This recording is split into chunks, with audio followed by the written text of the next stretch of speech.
ಎರಡೂ ಕಡೆಯ ಒಂದು ವಾದಗಳು ಒಂದು ಕಡೆ ಈಗ ನಾವು ಪೂರಕವಾದಂಥ ಅಂಶಗಳ ಬಗ್ಗೆನೂ ಕೂಡ ಮಾತಾಡ್ತಾ ಇದ್ವಿ. ಬಟ್ ಸುಪ್ರೀಂ ಕೋರ್ಟ್ ಮೊನ್ನೆ ಅಬ್ಸರ್ವ್ ಮಾಡಿರುವಂಥ ರೀತಿ, ಹೇಳಿರುವಂಥ ರೀತಿ ನೋಡಿ, ಕಾನೂನುಬದ್ಧವಾಗಿಲ್ಲ ಅಂತ ಹೇಳಿದ್ರೆ ಏನಿದೆ, ಏನು ಕಾರಣ ಕೊಡಿ ಅನ್ನುವಂಥದ್ದನ್ನು ಕೂಡ ಸುಪ್ರೀಂ ಕೋರ್ಟ್ ಕೇಳುತ್ತೆ. ಅಂದರೆ ಇವರ ಬಂಧನ ಕಾನೂನುಬದ್ಧವಾಗಿಲ್ಲ ಅನ್ನುವಂಥದ್ದಾದರೆ ಸೊ ಯಾಕೆ ಜಾಮೀನು ರದ್ದು ಮಾಡಬಾರ್ದು ಅನ್ನುವಂಥ ಒಂದು ಪ್ರಶ್ನೆಯನ್ನು ಕೂಡ ಸುಪ್ರೀಂ ಕೋರ್ಟ್ನ ನ್ಯಾಯಮೂರ್ತಿಗಳು ಕೇಳಿದರು.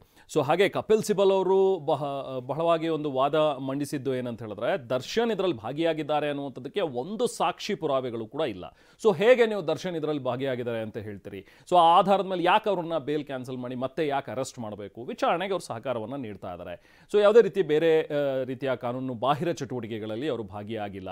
ಸೊ ಎಲ್ಲವೂ ಕೂಡ ಅವ್ರಿಗೆ ಏನು ಹೇಳಿದರೆ ಅವ್ರು ಬರಬೇಕು ವಿಚಾರಣೆಗೆ ಅಂಥೇಳಿ ಅವ್ರು ವಿಚಾರಣೆಗೆ ಹಾಜರಾಗ್ತಾರೆ, ಎಲ್ಲವೂ ಕೂಡ ಸಹಕಾರ ನೀಡ್ತಾ ಇದ್ದಾರೆ. ಯಾಕೆ ಮತ್ತೆ ಅರೆಸ್ಟ್ ಮಾಡಬೇಕು ಅನ್ನುವಂಥದ್ದು ಪೂರಕವಾಗಿರುವಂಥ ಕೆಲವೊಂದು ಅಂಶಗಳನ್ನು ಇಟ್ಕೊಂಡು ವಾದವನ್ನು ಮಂಡಿಸಿದ್ದಾರೆ. ಇನ್ನೊಂದು ಕಡೆ ಈಗ ಸರ್ಕಾರದ ಪರವಾಗಿ ವಾದವನ್ನು ಮಂಡಿಸ್ತಾ ಇರುವಂತಹ ವಕೀಲರು ಸಿದ್ಧಾರ್ಥ್ ಲೂಥರ್ ಅವರು ಹೇಳೋ ಪ್ರಕಾರ ದರ್ಶನ್ ಒಬ್ಬ ಪ್ರಭಾವಿ ವ್ಯಕ್ತಿ. ಎಸ್, ಅಫ್ಕೋರ್ಸ್ ಸಾಕ್ಷಿಗಳ ವಿಚಾರಣೆ ಆಗಿದೆ, ಅವರು 164 ಅಡಿಯಲ್ಲಿ ಸ್ಟೇಟ್ಮೆಂಟ್ ದಾಖಲಾಗಿದೆ. ಬಟ್ ಇನ್ನೂ ಟ್ರಯಲ್ ಸ್ಟಾರ್ಟ್ ಆಗಿಲ್ಲ. ಟ್ರಯಲಲ್ಲಿ ಬಂದು ಅವರು ಸಾಕ್ಷ್ಯವನ್ನು ಹೇಳಬೇಕಾಗತ್ತೆ. ಅಲ್ಲಿವರೆಗೂ ಕೂಡ ಈತ ಒಬ್ಬ ಪ್ರಭಾವಿ ಆಗಿರೋದ್ರಿಂದಾಗಿ ಬಹುಶಃ ವಿಟ್ನೆಸ್ಗಳ ಮೇಲೆ, ಸಾಕ್ಷಿಗಳ ಮೇಲೆ ಈತ ಪ್ರಭಾವ ಬೀರ್ಬೋದು. ಹಾಗೆ ಬಹಳವಾಗಿ ಒಂದು ಮುಳುವಾದಂಥ ಅಂಶ ದರ್ಶನ್ಗೆ ಅಂತ ಹೇಳಿದ್ರೆ ಅದು ಚಿಕ್ಕಣ್ಣನ ಭೇಟಿ. ಯಾಕಂದರೆ ಚಿಕ್ಕಣ್ಣ ಅವರು ಕೂಡ ಇದರಲ್ಲಿ ಒಬ್ಬ ಪ್ರಮುಖ ವಿಟ್ನೆಸ್ ಆಗ್ತಾರೆ. ಸೊ ಅವ್ರ ಜೊತೆಗೆ ಒಂದು ಕಾರ್ಯಕ್ರಮದಲ್ಲಿ ಭಾಗಿಯಾಗಿದ್ದು, ಅವ್ರ ಜೊತೆಗೆ ಕಳೆದಂಥ ಒಂದಷ್ಟು ಸಮಯ ಇದು ಮಾರಕ ಆಗಬಹುದು ದರ್ಶನ್ಗೆ. ಯಾಕಂದರೆ ವಿಟ್ನೆಸ್ ಜೊತೆ ಕಾಣಿಸ್ಕೊಳ್ಳುವಂಥದ್ದು ಸಾಕ್ಷಿಯನ್ನ ಬಹುಶಃ ಇವರು ನಾಶಪಡಿಸ್ತಾ ಇರ್ಬೋದು ಅಥವಾ ಟ್ಯಾಂಪರ್ ಮಾಡ್ತಿರ್ಬೋದು ಅನ್ನುವಂಥದ್ರ ಬಗ್ಗೆ ಸಹಜವಾಗಿ ಇವ್ರ ಮೇಲೆ ಆರೋಪ ಬರುತ್ತೆ. ಇದು ಒಂದು ಅಂಶವನ್ನು ಈಗ ಸರ್ಕಾರದ ಪರವಾಗಿರುವಂಥ ವಕೀಲರು ಮಂಡಿಸ್ತಾ ಇದ್ದಾರೆ. ಸೊ ಹಾಗಾಗಿ ಜೊತೆಗೆ ನಮಗೆ ಬೆನ್ನೋವಿದೆ, ತೀವ್ರ ತರಹದ ಆರೋಗ್ಯ ಸಮಸ್ಯೆ ಇದೆ ಅಂತ ಹೇಳ್ಕೊಂಡು ಬಂದಂತಹ ವ್ಯಕ್ತಿ ಕೆಲವೇ ದಿನಗಳಲ್ಲಿ ಸರಿ ಆಗಿಬಿಟ್ಟು ಆ್ಯಕ್ಷನ್ ಸೀನ್ಗಳಲ್ಲಿ, ಡಾನ್ಸ್ ಸೀನ್ಗಳಲ್ಲಿ ಅಥವಾ ಶೂಟಿಂಗ್ನಲ್ಲಿ ಇಷ್ಟೊಂದು ಬ್ಯುಸಿ ಆಗ್ತಾರೆ ಅಂತ ಹೇಳಿದ್ರೆ ಇಲ್ಲೂ ಕೂಡ ಸುಳ್ಳು ಹೇಳಿದ್ದಾರೆ.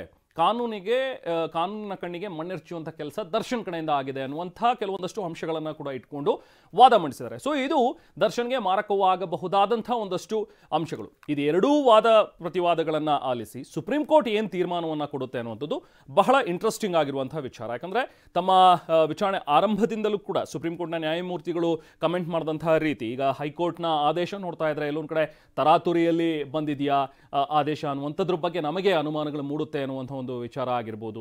ಜೊತೆಗೆ ಯಾಕೆ ಬೇಲ್ ಕ್ಯಾನ್ಸಲ್ ಆಗಬಾರ್ದು? ಹಾಗಾದರೆ ಎಲ್ಲೋ ಒಂದು ಕಡೆ ಈ ಜಾಮೀನು ಆದೇಶದಲ್ಲಿ ಚಡಪಡಿಕೆ ಕಾಣಿಸ್ತಾ ಇದೆ, ಆ ಧಾವಂತ ಯಾಕಿತ್ತು ಅನ್ನುವಂಥದ್ರ ಬಗ್ಗೆ ಪ್ರಶ್ನೆ ಮಾಡಿರುವಂಥದ್ದನ್ನು ನೋಡ್ತಾ ಇದ್ರೆ ಬಹುಶಃ ಇವತ್ತೇನಾದರೂ ದರ್ಶನ್ಗೆ ವ್ಯತಿರಿಕ್ತವಾದಂಥ ಒಂದು ಆದೇಶ ಹೊರಬೀಳುತ್ತಾ ಅನ್ನುವಂಥ ಅನುಮಾನಗಳು ಮೂಡುತ್ತೆ. ಬಟ್ ಒನ್ಸ್ ಅಗೇನ್ ಸಬ್ಜೆಕ್ಟ್ ಇಟ್ಟು ಈಗ ಸುಪ್ರೀಂ ಕೋರ್ಟ್ನಲ್ಲಿ ಬರುವಂಥ ಒಂದು ಆದೇಶ. ಸೊ ಏನು ಹೇಳ್ತಾರೆ ನ್ಯಾಯಮೂರ್ತಿಗಳು, ಇವತ್ತೇ ಆದೇಶವನ್ನು ನೀಡ್ತಾರಾ ಅಥವಾ ಆದೇಶ ಕಾಯ್ದಿರಿಸಲಾಗತ್ತಾ? ಇದೆಲ್ಲವೂ ಕೂಡ ಇನ್ನೇನು ಕೆಲವೇ ಹೊತ್ತಿನಲ್ಲಿ ಗೊತ್ತಾಗುತ್ತೆ. ಸೊ ಈಗ 3 ಜನ ಬದಲಾಗಿದ್ದಾರೆ ದರ್ಶನ್ ಪರ ವಕಾಲತ್ತನ್ನು ವಹಿಸಿದಂಥವ್ರು. ಮೊದಲು ಅಭಿಷೇಕ್ ಮನು ಸಿಂಘ್ವಿ ಅವರು ವಾದವನ್ನು ಮಂಡಿಸ್ತಾ ಹೋದರು, ಗ್ರೌಂಡ್ಸ್ ಆಫ್ ಅರೆಸ್ಟನ್ನು ಇಟ್ಕೊಂಡು ಏನು ಬೇಲ್ ತೊಗೊಂಡ್ರು. ಸೊ ಆ ವಿಚಾರವಾಗಿ ಒಂದಷ್ಟು ವಿಷಯಗಳನ್ನು ಪ್ರಸ್ತಾಪಿಸಿ ಆರ್ಗ್ಯುಮೆಂಟ್ಸ್ ಆಯಿತು. ಅದಾದ ನಂತರ ಒಂದೇ ವಿಚಾರಣೆಯಲ್ಲಿ ಅಭಿಷೇಕ್ ಮನು ಸಿಂಘ್ವಿ ಅವರು ಹೊರ ನಡೆದರು, ಬ್ಯಾಕ್ಔಟ್ ಆದರು. ಅದಕ್ಕೆ ಕಾರಣಗಳು ಗೊತ್ತಿಲ್ಲ, ಅದು ಏನಕ್ಕೆ ಅಭಿಷೇಕ್ ಮನು ಸಿಂಘ್ವಿ ಅವರನ್ನು ಬಿಟ್ಟು ಮತ್ತೆ ಕಪಿಲ್ ಸಿಬಲ್ ಅವರನ್ನ ಅಲ್ಲಿ ನೇಮಕ ಮಾಡಿಕೊಳ್ಳಾಯಿತು. ಕಪಿಲ್ ಸಿಬಲ್ ಅವರು ಬಂದರು, ಹಾಜರಾದರು ದರ್ಶನ್ ಪರವಾಗಿ ಸುಪ್ರೀಂ ಕೋರ್ಟ್ನಲ್ಲಿ. ಅದು ಕೂಡ ಒಂದು ವಿಚಾರಣೆಗೆ ಮಾತ್ರ ಅವರು ಬಂದಿದ್ದು. ಆ ಟೈಮ್ನಲ್ಲಿ ಕೆಲವೊಂದಷ್ಟು ಪಾಯಿಂಟ್ಸನ್ನು ರೈಸ್ ಮಾಡಿದ್ರು. ದರ್ಶನ್ ಸಹಕಾರ ನೀಡ್ತಾ ಇರುವಂಥ ವಿಚಾರ ತನಿಖೆಗೆ, ಜೊತೆಗೆ ಅವರ ಪಾತ್ರನೇ ಇಲ್ಲ, ಅಲ್ಲಿದ್ದದ ಬಗ್ಗೆ ಅವರಿಗೆ ಯಾವುದೇ ಒಂದು ಸಾಕ್ಷಿ ಕೂಡ ಅವರ ವಿರುದ್ಧವಾಗಿ ಇಲ್ಲ, ಇವರು ಕಲೆ ಹಾಕಿಲ್ಲ, ಸಾಕ್ಷ್ಯನೇ ಇಲ್ಲ ಅನ್ನುವಂಥದ್ರ ಬಗ್ಗೆ ಕಪಿಲ್ ಸಿಬಲ್ ಅವರು ಕೂಡ ವಾದವನ್ನು ಮಂಡಿಸಿದರು. ಬಟ್ ಅದಾದ ನಂತರ ಬಹುಶಃ ಇದನ್ನೇ ಆರ್ಗ್ಯುಮೆಂಟ್ಸನ್ನು ಕಂಟಿನ್ಯೂ ಮಾಡ್ತಾರೆ. ಮೆರಿಟ್ ಆಧಾರದ ಮೇಲೆ, ಈ ಪ್ರಕರಣದ ಮೆರಿಟ್ಸ್ ಆಧಾರದ ಮೇಲೇ ಬಹುಶಃ ಅವರು ಆರ್ಗ್ಯುಮೆಂಟ್ ಕಂಟಿನ್ಯೂ ಆಗುತ್ತೆ ಅಂತ ಹೇಳಿ ಅಂದ್ಕೊಂಡ್ರು. ಬಟ್ ಅವರು ಕೂಡ ಬರಲಿಲ್ಲ. ಬೇರೆ ಯಾವುದೋ ಕೇಸ್ ಇದೆ, ಇಂಪಾರ್ಟೆಂಟ್ ಕೇಸ್, ಅಲ್ಲಿಗೆ ಹೋಗಬೇಕಾಗಿರೋದ್ರಿಂದಾಗಿ ಅವರು ಈ ಕೇಸ್ನಿಂದ ಹೊರ ನಡೀತಾ ಇದ್ದಾರೆ ಅನ್ನುವಂಥದ್ರ ಬಗ್ಗೆ ಮಾತ್ರ ಸುದ್ದಿ ಬಂದಿದ್ದು. ಸೊ ಅದಾದ ನಂತರ ಬಂದಂಥವ್ರು ಈಗ ಸಿದ್ಧಾರ್ಥ ದವೆ ಅವರು. ಸೊ ಸಿದ್ಧಾರ್ಥ ದವೆ ಅವ್ರ ಮುಂದೆ ಇರುವಂತಹ ಕೆಲವೊಂದಷ್ಟು ಚಾಲೆಂಜಸ್ ನೋಡಿ. ದರ್ಶನ್ ಸೇರಿ 7 ಆರೋಪಿಗಳಿಗೂ ಕೂಡ ಕ್ಷಣಕ್ಕೂ ಢವಢವ ಇದೆ. A1 Pavithra Gowda, A6 Jagadish, A7 Anukumar, A14 ಆಗಿರುವಂತಹ ಪ್ರದೂಷ್ ಹಾಗೂ ಲಕ್ಷ್ಮಣ್, ಇವರಿಷ್ಟು ಜನಕ್ಕೆ ಬೇಲ್ನ ಟೆನ್ಷನ್ ಈಗ ಶುರುವಾಗಿದೆ.